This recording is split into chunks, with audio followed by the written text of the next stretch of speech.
Assalamualaikum warahmatullahi wabarakatuh. Makasih buat teman-teman wartawan yang Dokter nggak mungkin sebutin satu persatu. Makasih atas waktu yang udah kalian berikan buat kita.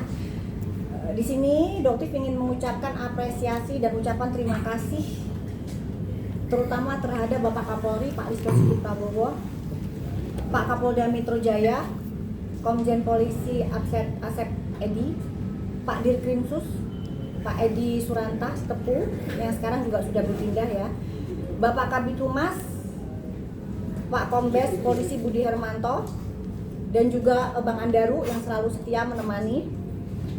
Dan ucapan juga terima kasih kepada Komisi Yudisial Pak Abdul Khair Ramadan, di mana di sini juga ada surat dari Komisi Yudisial ya. Jadi mendapatkan surat dari Komisi Yudisial yang sifatnya rahasia, jadi Doti tidak bisa menyampaikan apa isinya.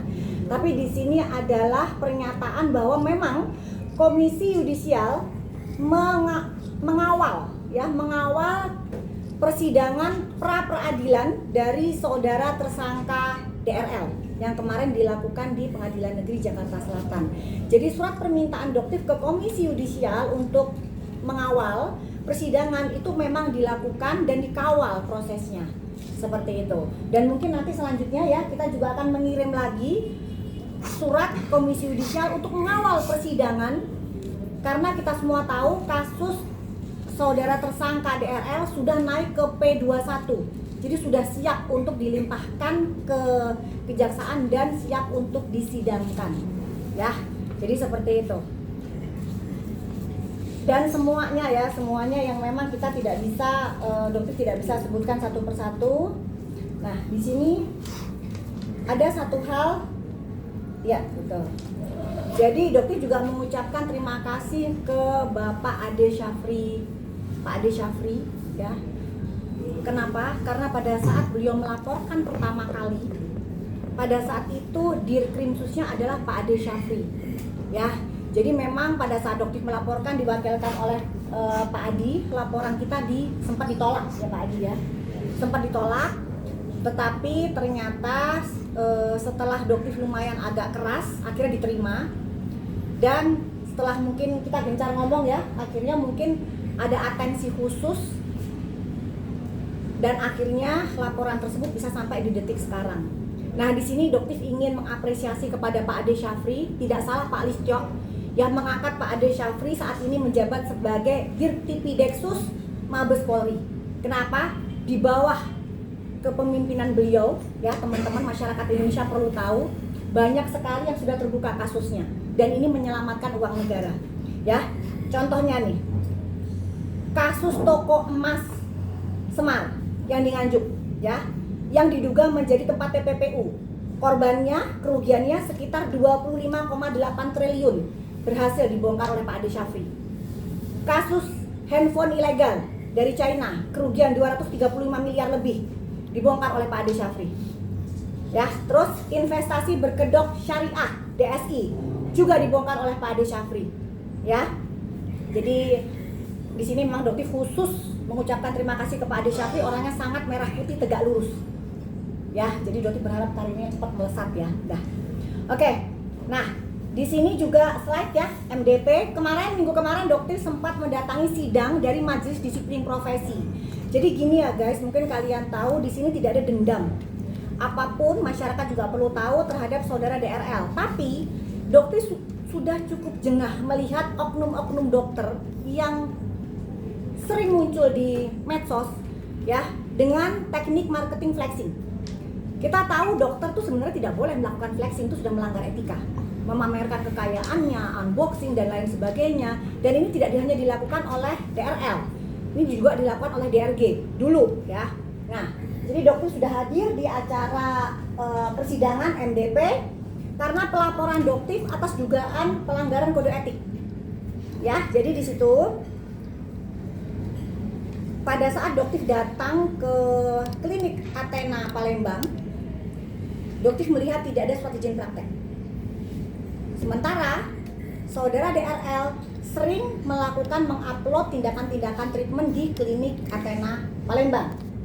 Ya, tetapi tidak ada di situ surat izin praktek yang tampak, sedangkan menurut aturan Permenkes ya wajib dipasang surat izin praktek. Oke, dari situ dokter juga ingin menanyakan terapi mini stem cell. Kenapa? Karena dokter sebagai dokter yang sudah bertahun-tahun, belasan tahun ya, hampir 13 tahun lebih berkutat di bidang kecantikan, tidak pernah tahu ada yang namanya mini stem cell. Jadi dokter ingin tahu ya, bahkan ingin melakukan terapi tersebut. Oke, nah jadi di sini ternyata memang pada saat kita di persidangan, saudara DRL mengakui bahwa mini stem cell adalah sekretum.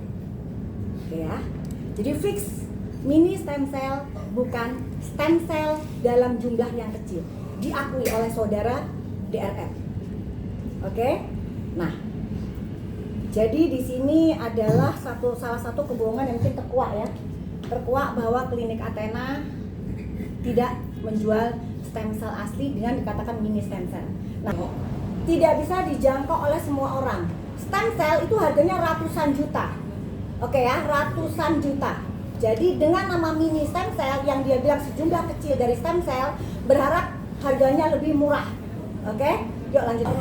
Efek yang hampir sama dengan stem cell ini adalah bentuk penipuan publik ya, tidak ada sekretum memberikan hasil yang hampir sama dengan stem cell.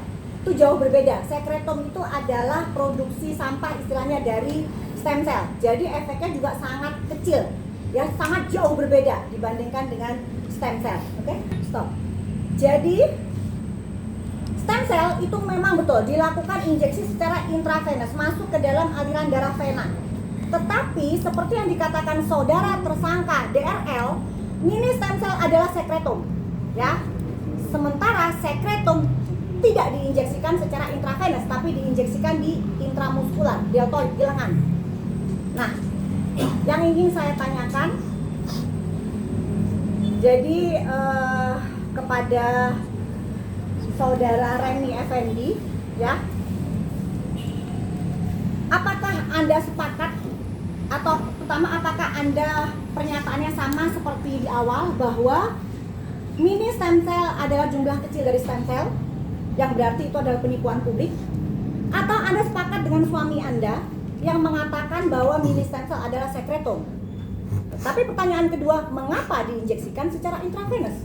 Apakah ada evidence based medicine yang menjelaskan soal ini? Itu tidak ada, ya. Nah, itu salah satu dokter juga respon hari ini. Dan untuk slide ya, cek bahwa mini stem cell itu adalah jumlah kecil dari stem cell. Kita lihat slide-nya. Oke, nah kita bisa lihat ya. Ini adalah admin dari Athena Palembang. Untuk biayanya kalau satu kali seharga 15 juta, paket 3 kali harganya 35 juta, paket 4 kali harganya 50 juta. Sekretum itu modalnya kurang dari 1 juta. Ini kita buka-bukaan aja, kalau sama dokter kita buka-bukaan aja ya. Sekretum itu modalnya di bawah 1 juta. Dan biasanya di klinik itu diinjeksikan paling mahal di klinik mewah sekalipun adalah 3.500.000 dan diinjeksikan secara intramuskular. Ya, tetapi di sini berlipat-lipat. Oke, dengan alasan mini stem cell. Ini bentuk penipuan apa bukan? Kalian yang bisa melihat sendiri. Dan dijawab, dokter nanya ini, stem cell sama seperti plasenta stem cell kan? Dijawab, iya ibu, isinya sama, tapi jumlahnya lebih sedikit dari plasenta. Nah, apakah berarti ini sama ya, sesuai dengan apa yang dikatakan oleh saudara Reni Effendi? Tetapi dibantah oleh saudara DRL pada saat MDP. Kenapa? Karena MDP itu kita bisa lihat apakah di situ ada malpraktek. Nah, dugaan malprakteknya terjadi pada saat injeksi. Kok injeksinya secara intravenous? Ya, oke ya, di sini udah kelihatan ya. Semua ditampilkan tuh fakta. Oke, yuk. Oke, pertanyaannya sudah kepada Reni Effendi. Jadi dokter menanyakan di sini, dokter nggak pakai inisial, ya. Silakan Anda muncul, jangan tutup mulut di depan jurnalis.